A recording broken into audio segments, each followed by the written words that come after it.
I'm in my studio today trying to resurrect something. It's actually the resurrection of Christ. I started it like 15 years ago, it seems like. And it's on paper and it's pasted onto prepared canvas and it's crumbling and tearing and everything else. And you know something? I began to think it's unsalvable. I can't do anything with it. I've ruined it. But, you know, once you jettison the idea of making the most perfect painting on the face of the earth, or anything for that matter that's perfect, you can get on with your life. And so I thought to myself, I like this image. I like it a lot. I feel all the parts are there. They're just not adhering. They literally aren't adhering. And I thought, what'll I do? Well, one of the things to do is to stop treating it like it's some sort of precious jewel of an object. This is just a painting. It isn't God, it isn't Christ, it isn't the real resurrection. It's me just having a go at dealing with a theme which is close to my heart.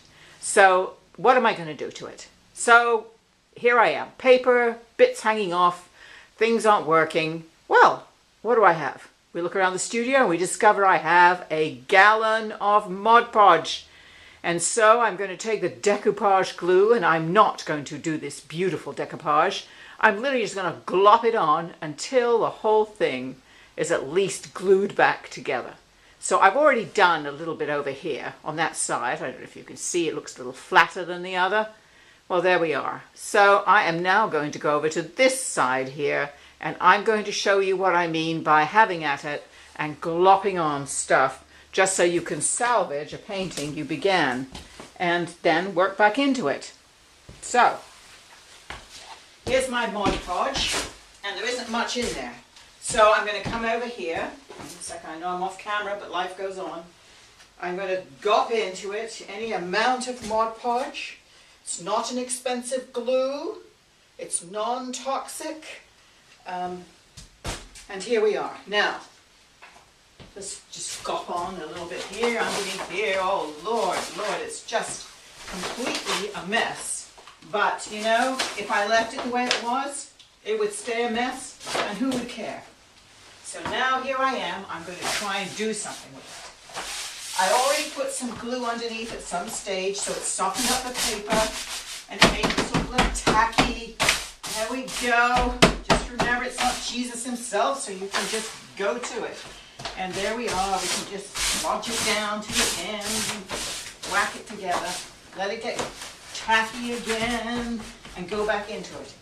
Do a bit on the surface. Do a lot of it. Just put it in there. Just don't worry about, oh my Lord, it's just not going to be perfect. You get the theme? No perfection. There we go. And gradually you begin to see that you hadn't lost your mind originally, but you actually had a decent image in there somewhere. Now, how would you have ever remembered that reality if you hadn't got the thing out and started working back into it again?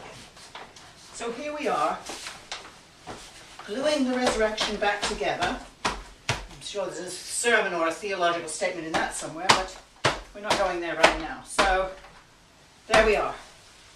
Why am I bothering, you might ask? Well, first, I kind of like the image. And secondly, that's the life of an artist. Sometimes you just don't know what's going to happen, and there comes a point when it's just, are you going to finish it? Are you going to neglect it? A bit like relationships, you know. What are you going to do with them? Just throw them on a shelf somewhere because they don't look good? Or all the details haven't been worked out? I hope not. You won't have a successful marriage if you do that, or a friendship for that matter. And who knows what disasters may lie in the wake of your child-rearing abilities. So here we have it. It's not a precious object. It's simply an interesting image. And it sort of now it begins to sort of give me something of itself. What is happening here? What is it that's alive? What is it that I need to keep? What is it that this tells me about the resurrection in this case? And what can I do to ensure that this image comes alive? Now I've started back into it. So I'm just going to work on this a little bit more, gluing and stabbing at things in the hopes that we can keep the resurrection in play here. Get my drift. This is a bit more problematical down here because it's a thicker piece of paper, but you know, if this glue doesn't work, then I'll find another one. You know, glue is remarkably cheap. Not much else today is, but glue can be. And so, no need to worry about it. Just glop it on. Now, if you don't have a lot of glue, I'm not sure what to do, but usually somebody has Elmer's glue from schools or something, or if you want to go on the internet and find a recipe for flour paste, the only thing about flour paste, of course, is that it molds if it's molded. There we go. Shut that door. Smooth it down. There we go. It's going to be fine. Just keep at it until you're sure that it's hunker down, kind of hunker down here. There we go.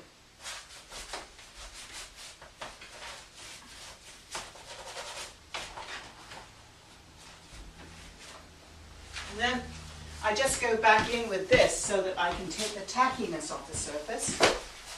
Make sure it's got down.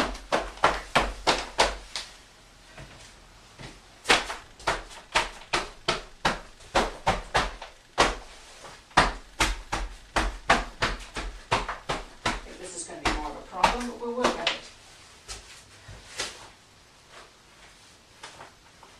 We'll just work at it. And so I think you see here an image which, in a sense, has lain dormant in my studio, rolled up, and now is emerging. As with many of my works, it's rather large by ordinary standards, but not by artist standards, I don't think. But that's not the issue. It doesn't matter how large an image is. Because at some stage you have to look at your work and say, is this good? Is this something I want to put my name to? Is this finished? Is this as finished as it's going to get? Or what? But don't be afraid of your art. Don't let it tell you that it has to be so perfect that you never go back into it. It is, after all, paint, paper, glue, and canvas. And until you, the artist, get hold of all of that stuff, that's all it is. So, easy come, easy go. So we'll work a bit more on this later on, I think, but I'm glad I did it, and I'm glad I can now see what that image was that so engrossed me, I would say, 15 years ago.